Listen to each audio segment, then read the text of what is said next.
नमस्कार, मैं हूं प्रदीप सेक्रियाल और आप देख रहे हैं न्यूज पीटीएस टीवी। पिथौरागढ़ के ग्राम सभा गोगना के सेराघाट क्षेत्र में घाट पंपिंग योजना के निकट नदी में अधजली लाश दिखने से आज ग्रामीणों में हड़कंप मच गया। ग्रामीणों ने जिला प्रशासन के खिलाफ जबरदस्त आक्रोश व्यक्त किया और प्रशासन पर भारी लापरवाही का आरोप लगाया।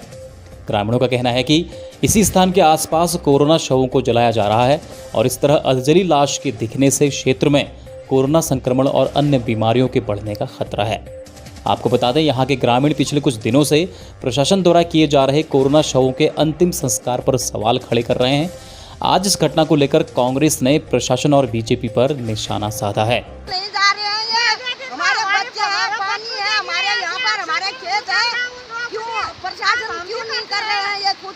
और वैसे ही लाशों को गिरा के जा रहे हैं यहाँ पर। हमारे छोटे बच्चे हैं, हमारे खेत है, हमारे पानी है यहाँ पर।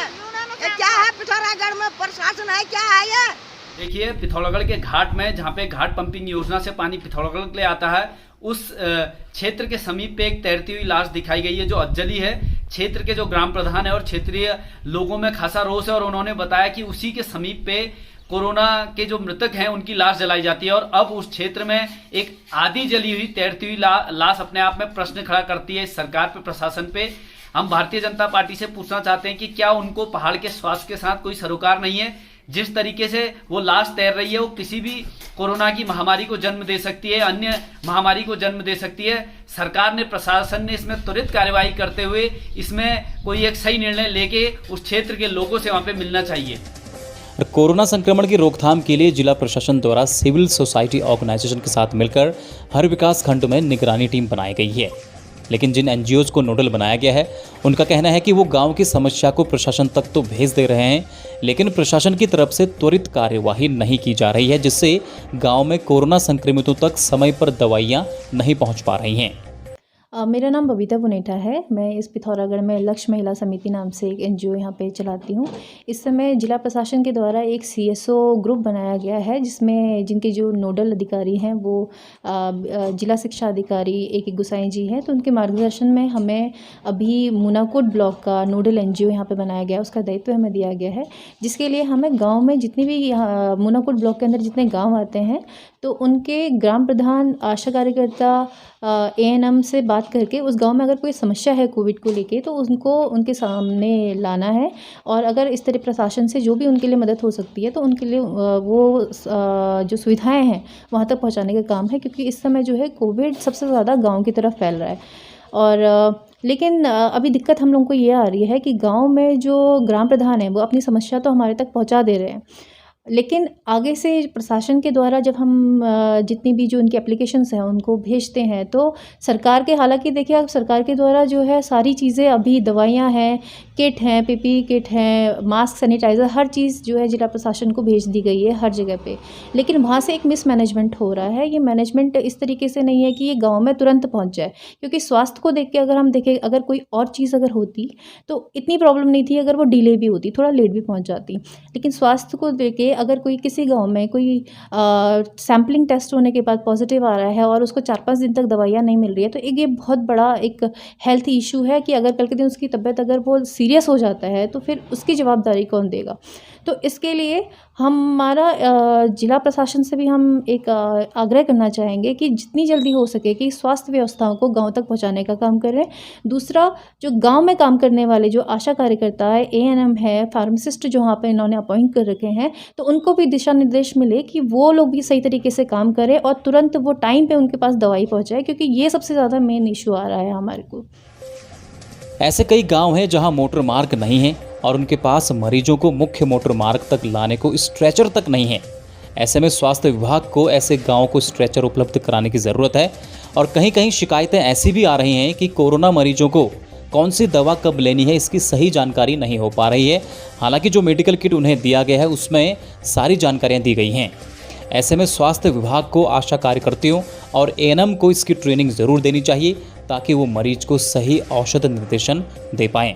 ये जो कोविड-19 की महामारी चली हुई है, इसको लेके जब मैं रिमोट विलेजेस की बात कर रही हूँ, दूर दराज के गांव की, इस वक्त मस्कोट से बोल रही हूँ, यहाँ पर जब कोई कोविड पेशेंट पॉजिटिव टेस्ट हो रहा है तो उसको एक किट दिया जा रहा है सरकार की तरफ से, और वो किट जो है या तो आशा दे रही है या एएनएम दे रही है, और उसमें कोई इंस्ट्रक्शंस नहीं मिल रहे हैं और ये नहीं बताया जा रहा है वो दवाई कैसे खानी है।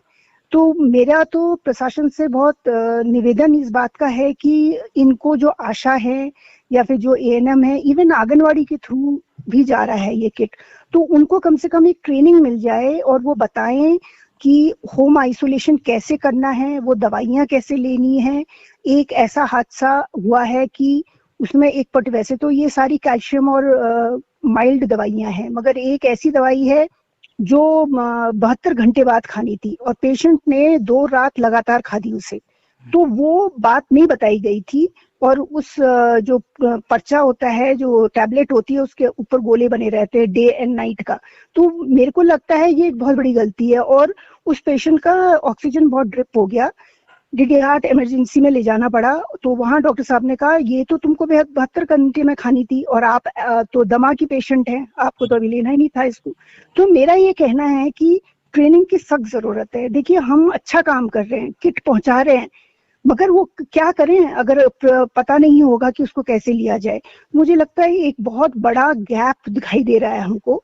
दूसरा मैं ये रखना चाहूंगी, मैं देख रही थी कि आशा को काम दिया गया है और इसको आंगनवाड़ी को दिया गया है, बट उनके पास कोई सेफ्टी किट नहीं है अपने लिए, न उनके पास मास्क है, न उनके पास ग्लव्स हैं। तो जब आप भेज रहे हैं उसको गांव में जानकारी के लिए, तो वो तो खुद संक्रमित होके आ जाएगी। तो मुझे लगता है, मैं यही कहना चाहती हूँ कि इन चीजों को कम से कम रिमोट इलाकों में तो बहुत सख्त जरूरत है। जिले में कोरोना संक्रमण की रोकथाम के लिए की जा रही व्यवस्थाओं को लेकर वैसे तो प्रशासन बड़े बड़े दावे कर रहा है, लेकिन जमीनी हकीकत कुछ और ही बयां कर रही है। कुछ जनप्रतिनिधियों का तो ये भी कहना है कि स्वास्थ्य विभाग के आला अधिकारी उनका फोन तक नहीं उठा रहे हैं। ऐसे में कोरोना से कैसे जंग जीती जाएगी। आज हमारे क्षेत्र में हर गांव में कोरोना पॉजिटिव निकल रहे हैं। हमारा क्षेत्र इमतर, झांझर, चिंगरी, पाटी, पालचूड़ा, सल्ला, सेल, तड़ेबिया, हल्दू, लगभग 7 ग्राम सभाएँ इस क्षेत्र में आती हैं। एक गांव भी ऐसा नहीं है कि जहां पर चेकअप हुआ और कोरोना पॉजिटिव नहीं निकले। हमें प्रशासन से शिकायतें हैं। जब हम बार बार आपको शिकायत दर्ज करवा रहे हैं, आपको फ़ोन कर रहे हैं, तो सीएमओ साहब को भी मैंने फ़ोन किया। बार बार फ़ोन करने के बाद भी उनका रिप्लाई नहीं आया, ना उन्होंने कॉल रिसीव की। जनप्रतिनिधियों का ही फ़ोन रिसीव नहीं करेंगे तो कैसे क्या वो समस्या का समाधान होगा। जब शुरुआती चरणों में बुखार स्टार्ट हुआ था गांव हमारे क्षेत्र में, तभी मैंने उनसे कांटेक्ट करने की कोशिश की। जब कांटेक्ट करने के बाद भी बात नहीं हुई तो उनको मैंने मेल भी किया था।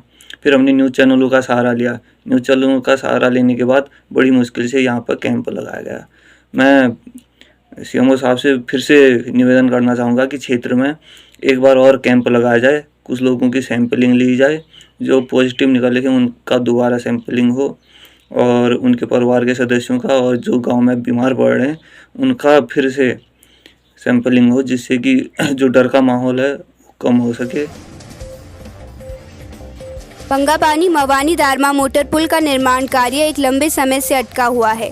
अब जब निर्माण कार्य शुरू होने वाला है तो निर्माण स्थल पर मौजूद बिजली के खंभे आड़े आ रहे हैं, जिससे निर्माण कार्य शुरू नहीं हो पा रहा है।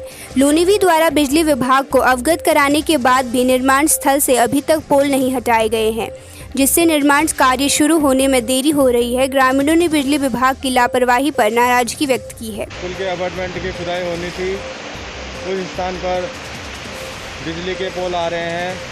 पीडब्ल्यूडी द्वारा बताया गया है कि हमने बिजली विभाग को पोल शिफ्टिंग के लिए बजट स्वीकृत कर दिया है। बावजूद 3 महीने बीतने के बाद भी बिजली विभाग द्वारा इसका संज्ञान नहीं लिया जा रहा है, जिस कारण से पुल का निर्माण कार्य होने में विलम्ब हो रहा है।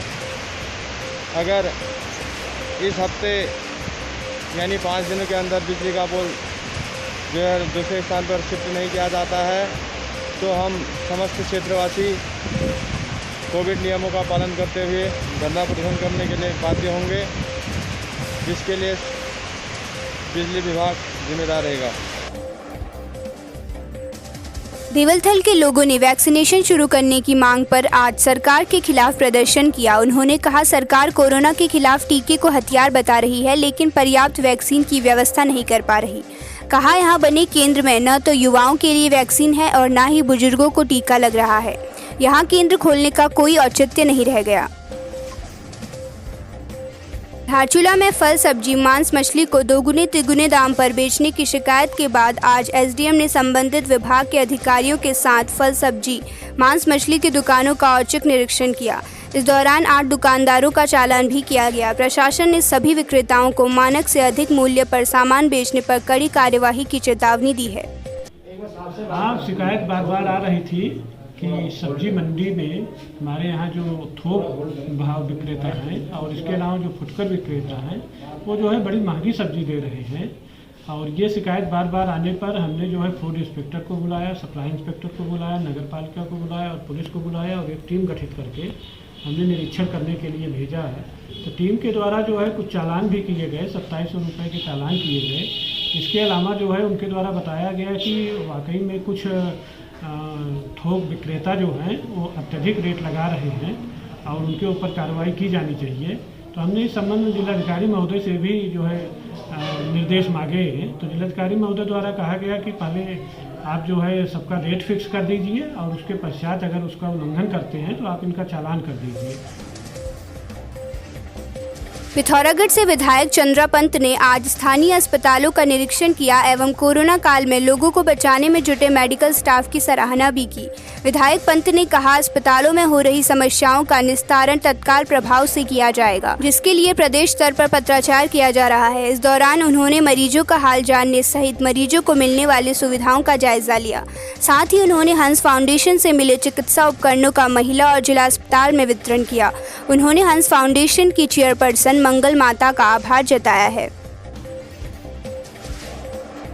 पॉलिटेक्निक कॉलेज बेरीनाग में सेना, प्रशासन व सीएचसी बेरीनाग के सहयोग से 50 बेड का कोविड अस्पताल शुरू हो गया है। अस्पताल में कोरोना को लेकर सभी व्यवस्थाएं पूर्ण कर ली गई हैं। अब स्थानीय कोविड रोगियों को स्थानीय स्तर पर ही इलाज मिल सकेगा। आज 26 मई 2021 को जनपद पिथौरागढ़ में कोरोना के 165 नए केस आए। अभी जिले में एक्टिव केस 1484 हैं। कोरोना से अभी तक जनपद में कुल 123 लोगों की मृत्यु हो चुकी है। जनपद पिथौरागढ़ में अभी तक कुल 1,35,605 लोगों की सैंपलिंग हुई है, जिसमें से 7,733 व्यक्ति कोरोना पॉजिटिव पाए गए हैं और 6,126 कोरोना पॉजिटिव व्यक्तियों को स्वस्थ हो जाने पर डिस्चार्ज भी कर लिया गया है। आज के अंक में बस इतना ही और आप देखते रहिए न्यूज़ पीटीएस टीवी। खबरों में बने रहने के लिए न्यूज़ पीटीएस टीवी को सब्सक्राइब करें और बेल आइकन दबाएं और साथ ही फेसबुक पर न्यूज़ पीटीएस टीवी पेज को लाइक या फॉलो करें।